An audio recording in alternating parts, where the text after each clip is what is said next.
Nakita mo yun. Kaming picture. Oh my God! Hindi, edited yan na. Hindi ano yan na, hindi totoo yan. Nakita ko lang to sa Facebook. Nakita ko lang sa Facebook yan.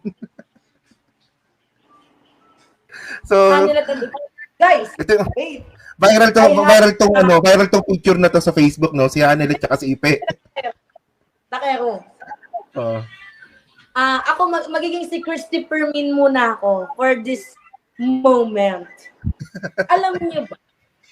Hoy guys, huwag niyo ako ngayon wala akong i-mention. Itong si Ipe, literally naman talaga na siya ay isang womanizer. Diba? Alam niya. Admitted naman siya. Makinig ka. Meron akong nabasa sa Reddit. Magiging si Christy Permin muna ako Dumidiskarte daw po.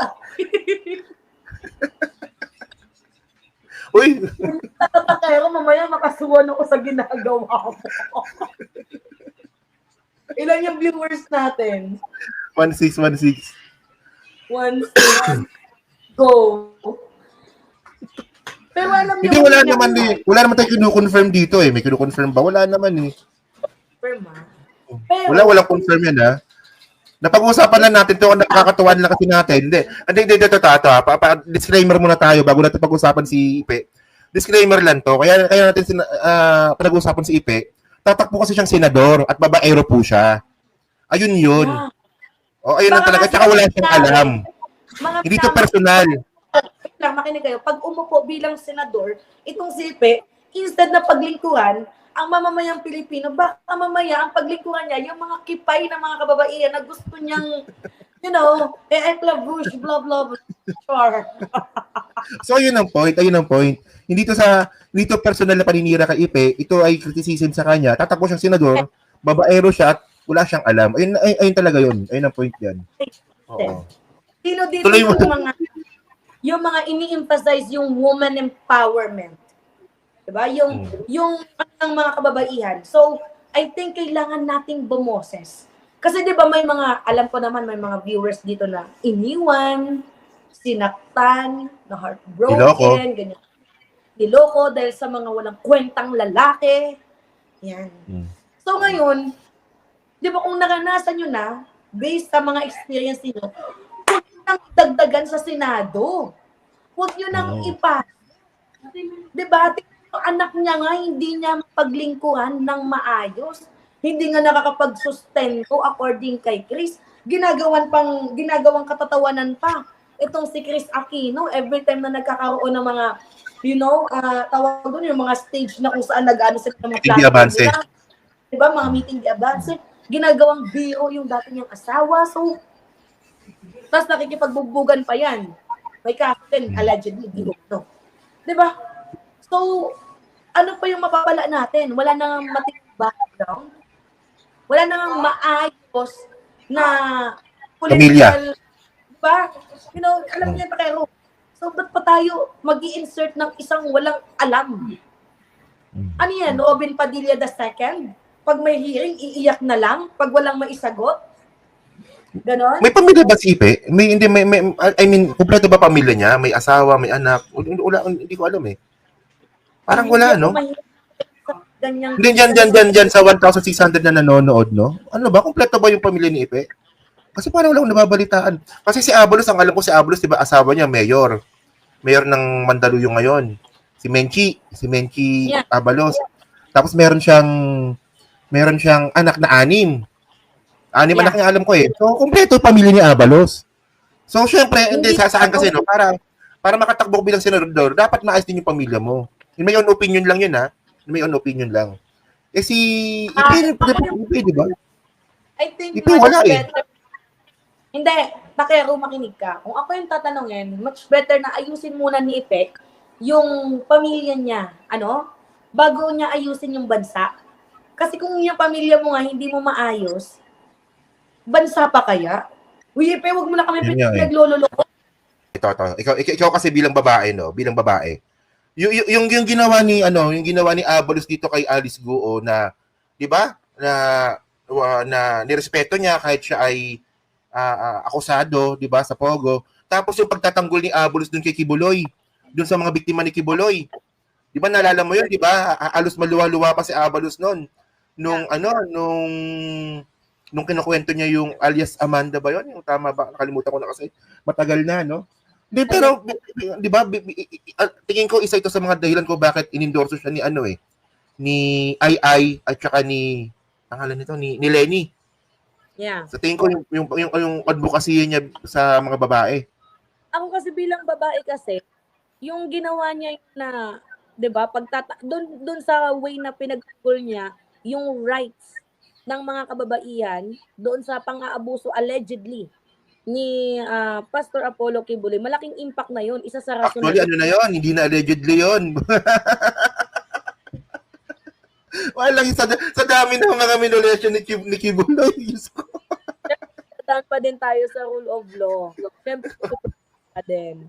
So, proven na ganun. So, Palmolive girls nga yung tawag natin doon sa mga walang yaka talaga Kibuloy ka, no? Buhay ka pa. Oo, ganito kasi guys. Alam nyo, yung ginawa ni Abalos, doon sa pagtatanggol niya sa rights ng mga kababaihan, na-touch ako. Kasi bilang isang babae, putik, di ba, Women's Month, yung panahon na umuusad yung kaso ni Kibuloy, pero nandyan, itong si Benhur Abalos, walang oras talagang tumutulong. Pero ikaw Mimo, hindi ka ba nagtaka dito na itong mga babae na katulad ni Sara, katulad ni Hanilet, nila Kitty Duterte, nagtatanggol si Abalos, kababaeng mga tao, samantalang nagtatanggol si Kibuloy, kababaeng mga tao. Samantalang itong si Abalos, di ba? Isa siya sa mga nagtanggol sa mga kababaihan natin sa Senado. Sa hearing. Kasi di po, babae, dapat nasasaktan kayo. Isang babae na niyuyurak yung pagkatao ninyo, lalo pat itong si Sara Duterte, ang sabi niya, siya daw po isang rape victim noon. Diba? Bilang isang rape victim, dapat yung simpatya mo sa mga kababaihan. And I really get the point, bakit itong si VP Sara natin, still nandoon sa side ni Kibuloy. Ay, dyan sa 840 na nanonood, press 1 nga kung iboboto niyo si Abalos. Baka mamaya may Kibuloy dyan, Sasampalin kayo ni Mima pag may Kibuloy dyan. At saka doon tayo sa magagawa na at pang magagawa. Alam nyo no? Hindi, pero ito Mima, no? Siguro na-meet natin si Abalos one time, no? Hindi lang one time, eh. Kahit sa rally na-meet natin siya, eh. Di ba napaka-approachable na tao, di ba? Uy, ang bait. Di ba? O yan. Sobrang bait niya. The point na down to earth. Approachable siya, sobrang approachable niyang tao. Kapag lumapit ka sa kanya, hindi mo siya nakikitaan ng, oy, teka lang, Abalos ako. Walang ganun eh. Kakausapin ka niya. Yung experience mo nga, di ba? Experience ko, takot pa. Kasi, to the point na, uy, grabe, uy, kain lang. Yung parang, di ba, sasabihan tayo na kahit di naman tayo nagugutom, ina-approach tayo. Uy, magkape kayo. Uy, kain kayo. Uy, ganito, ganyan. Tapos, napaka-vocal niya doon sa part na... Sayang, hindi na tuloy yung TikTok niyo, no? Sayang. Tinakbuhan ka ata. Diba? Pero by the way, itong si Abalos nga, kasi 'di ba nakita naman natin yung nakakatuwa ngayon, pasok siya sa survey ngayon eh. So, may papakita akong video sa iyo dito, no. Ito yung nangyari kanina eh. Kasi pag-usapan natin yung mga humahabol, yung gustong hatakin si Abalos kasi number 10 siya, may mga senatorial na gusto siyang hatakin pababa para sila makapasok. So ito, isa na nga dito sila Bilyar. Tingnan niyo to Pahiya si kami. Alam mo tong video na to? Yeah. O yan. So play lang natin dun sa mga taong hindi pa nakakaalam Pahiya si Camille Villar dito. Binato sa dalagita, yung binalik. O, di ba? Uy, by the way. Hindi, pero sige, go. Kapwa ko Gen Z na mulat na sa katotohanan, ang mulat ay hindi na muling pipikit pa. Yan. Hindi, pero grabe itong Villar na to. Ikaw medyo lumayo-layo ka muna sa ako muna dito babanat kasi wala naman akong ano sa kanya.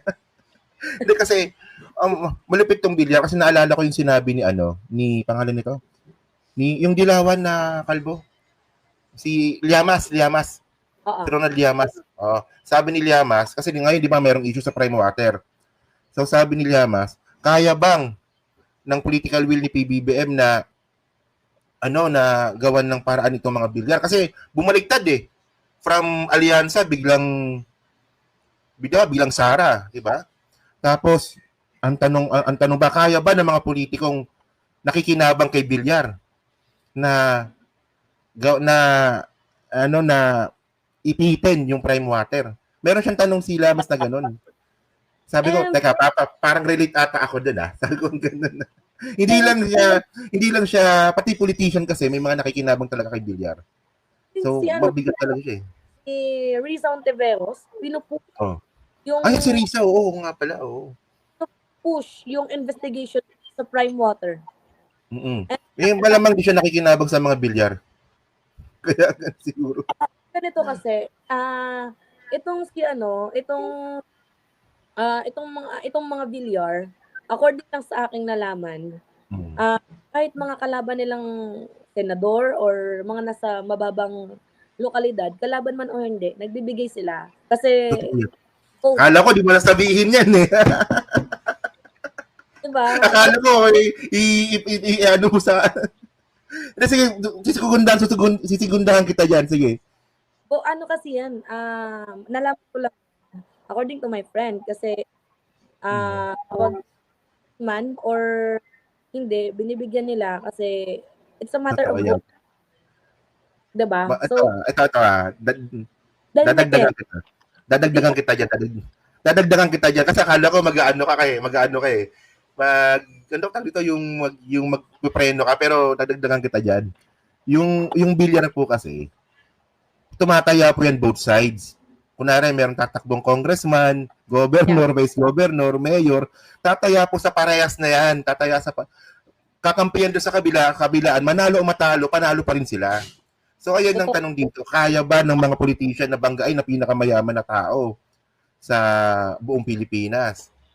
'Di ba? Kaya makinig ka.